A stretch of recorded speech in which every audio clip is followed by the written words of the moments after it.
देखो मैं देख रहा हूं कि बहुत से बच्चे हैं ना ये पूछते रहते हैं कि सर 99 परसेंटाइल कैसे लेके आए। सिंपल सा जवाब है कि मार्क्स लेके आगे। और कितने मार्क्स आपको चाहिए होते हैं एक पर्टिकुलर रैंक या परसेंटाइल लाने के लिए, उसी को हम आज देखेंगे और कैसे आप अचीव कर सकते हो उस स्ट्रेटेजी को भी मैं आपको बताऊंगा। तो चलिए पहले बात कर लेते हैं कि भाई कितने मार्क्स पर आपकी कितनी परसेंटाइल या रैंक हमारे पास बनती है। तो मैंने यहाँ पे क्या है डेटा रखा हुआ है और थोड़ा सा एक्स्ट्रापोलेट मैंने किया है स्टैटिस्टिक्स को यूज करते हुए, डेटा एनालिटिक्स को यूज करते हुए एंड एआई को भी यूज किया है ताकि आपको सही डेटा जो है वो आपके सामने आ सके। ठीक है। एंड चलिए सबसे पहले बात कर लेते हैं कि कितने आपको मार्क्स पे कितनी रैंक मिलेगी और आपके परसेंटाइल कितनी रहेगी। तो फर्स्ट रैंक अगर आपको चाहिए तो 300 आउट ऑफ 300 लेके आने होते हैं और 10-12 बच्चे जो है वो लेके आ रहे हैं 300 मार्क्स आजकल। तो 100 परसेंटाइल आपकी आ जाएगी। फिर अगर बात करते हैं कि आपके 300 नहीं, आपके सिर्फ 200 ही नंबर आए, ठीक है, 100 नंबर कट गए, तो 200 नंबर अगर आपके आए तो भी आपकी जो है वो 2000 तक रैंक आ जाती है और बहुत अच्छी रैंक है। परसेंटाइल आपकी 99.75 बनेगी। अगर आपके 50 नंबर और कट जाते हैं, 150 नंबर आते हैं, तो आपकी रैंक बनेगी 9000। 99 परसेंटाइल आपकी अभी है, 99 परसेंटाइल। अगर इसके बाद देखिए बहुत फर्क पड़ता है। फिर अगर 30 नंबर और कटवा लीजिए आप अपने, 120 हो गए, आपके हैं 15000 रैंक और 98 परसेंटाइल आपकी आ रही है। यहां तक मैं मान के चलता हूं कि बहुत अच्छे कॉलेजेस आपको अभी भी मिल सकते हैं और स्टेट के तो बेहतरीन कॉलेजेस आपको मिल जाते हैं। अच्छी ब्रांच, किसी ऐसे कॉलेज में, लोकल ब्रांच में जाना या फिर ऐसी ब्रांच जिसमें मतलब एक्चुअली होता क्या है कि आप है ना किसी भी आईआईटी में गए, एनआईटी में गए, किसी भी इंजीनियरिंग कॉलेज में गए और आपने लोअर ग्रेड की अगर ब्रांच ले ली है तो आपको है ना इज्जत की नजर से नहीं देखा जाता। आपको बहुत ही मतलब ऐसे देखा जाता है यार ये तो इस ब्रांच का है। तो एक कॉलेज जो आप चूज कर रहे हो उसमें अच्छी खासी आपकी ब्रांच होनी चाहिए। तो बेहतर रहता है कि आप अपने घर के पास जो इंजीनियरिंग कॉलेज मिल रहा है उसमें ही आप ले लें। तो 120 नंबर, ठीक है, मतलब मुझे लगता है कि ठीक ठाक अच्छे खासे हैं। 120 से 130 आपको डिसेंटली, मतलब जो बच्चा पढ़ भी नहीं रहा ना उसको भी मिल जाएंगे। यहां पे फिर हम बात करते हैं कि एक सब्जेक्ट वाइज अगर आपको परसेंटाइल चाहिए तो कितनी चाहिए।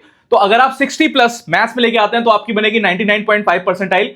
मैथ्स में मैं एक्सपेक्ट करता हूं कि आप जो है वो 40 से 50 या 50 से 60 नंबर अगर लेके आ रहे हैं तो 99 परसेंटाइल बहुत अच्छी चीज है। ठीक है। और अभी हम देखेंगे कि कितने मार्क्स, इतने मार्क्स अचीव करने के लिए आपको कितने क्वेश्चंस अटेम्प्ट करने हैं। अब आते हैं केमिस्ट्री के लिए। अगर केमिस्ट्री में आप लेके आना चाहते हैं 99.5 परसेंटाइल तो 71 मार्क्स चाहिए। 99 के लिए 65 से 71 मार्क्स, 98 के लिए 58 टू 65 परसेंटाइल। ठीक है, आपके आ जाएंगे इतने मार्क्स अगर आप लेके आते हैं। अब बात करते हैं फिजिक्स की, क्योंकि फिजिक्स का ही मैं टीचर हूं और फिजिक्स में मैं आपको बताऊंगा कि कैसे आप 95 परसेंटाइल लेके आ सकते हैं और बिल्कुल मतलब ऐसा अचीवेबल मैं एक स्ट्रेटेजी भी देके जाऊंगा जिसको आप फॉलो कर सकते हैं।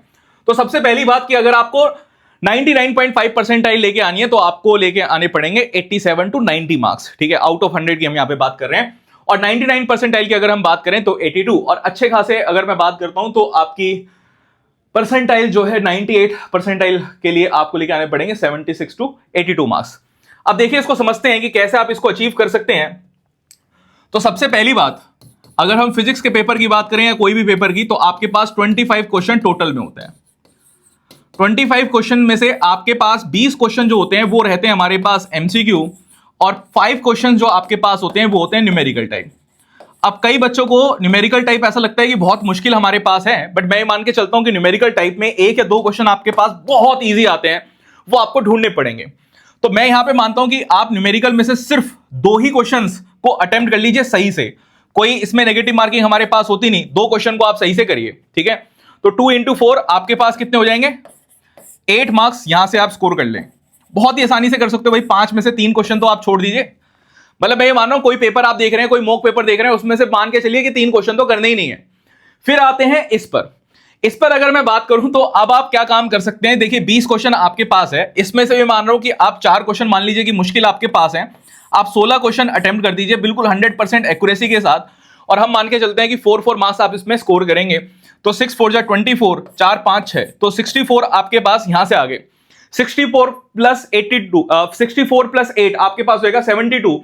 तो 72 आपके जो मार्क्स आ रहे हैं वो आपको इस लाइन में आ जाएंगे। अगर आप टेस्ट सीरीज में 150 अगर स्कोर कर रहे हैं तो आप इजीली जो रियल एग्जाम रहेगा ना, आप रियल एग्जाम में अराउंड 200 प्लस आप स्कोर कर सकते हैं। 220 प्लस 200 आराम से आप स्कोर कर सकते हैं अगर आप 150 यहां पे लेके आ रहे हैं और अच्छी खासी आपने प्रैक्टिस कर रखी है। अब इसमें मैं पर्टिकुलरली अगर फिजिक्स की बात करूं कि फिजिक्स में अब आप इसको कैसे अटेम्प्ट करेंगे या केमिस्ट्री में कैसे अटेम्प्ट करेंगे और आप मैथ्स में कितना रखेंगे। तो मैथ्स में मैं मानता हूं कि मैथ्स में आप लेके आ जाइए 40 टू 50 ठीक है, बिल्कुल मैं लोअर पे लेके चल रहा हूं कि आप यहां पे लेके आ गए 40। ठीक है, अगर यहां पे 40 आप लेके आए हैं, मैं यहां पे भी 60 आपका रख देता हूं और यहां पे भी मैं 60 आपका रख देता हूं। ये है एक टेस्ट सीरीज का कि आप टेस्ट सीरीज में इतना टारगेट करिए।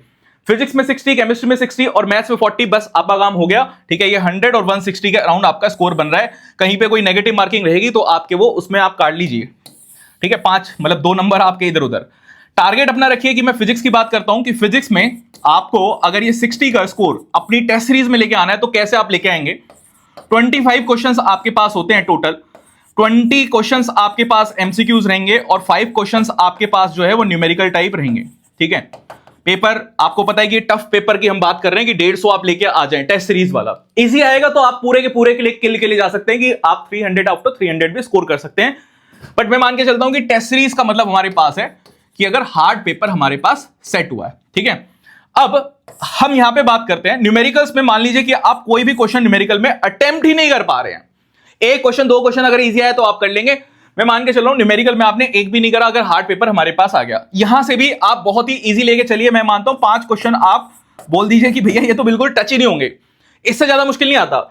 अब जो बचे हुए ना 15 क्वेश्चन, उस 15 क्वेश्चन को आप कर दीजिए और बिल्कुल 100% एक्यूरेसी के साथ आपके पास 60 का स्कोर आराम से आ जाएगा। अब आपके दिमाग से एक टेंशन खत्म होगी कि यार क्या करें। तो अगर हार्ड पेपर आता है तो आप इस चीज को टारगेट रखिए, और इजी पेपर आ रहा है तो आप धीरे धीरे धीरे धीरे चीजें बढ़ाते रहिए, क्योंकि इजी पेपर में न्यूमेरिकल भी इजी होंगे क्वेश्चंस, वहां से भी आपका स्कोर बढ़ जाएगा, और एमसीक्यू भी इजी होंगे, वहां से भी आपका बढ़ जाएगा। अभी के लिए ये टारगेट रखो टेस्ट सीरीज के लिए।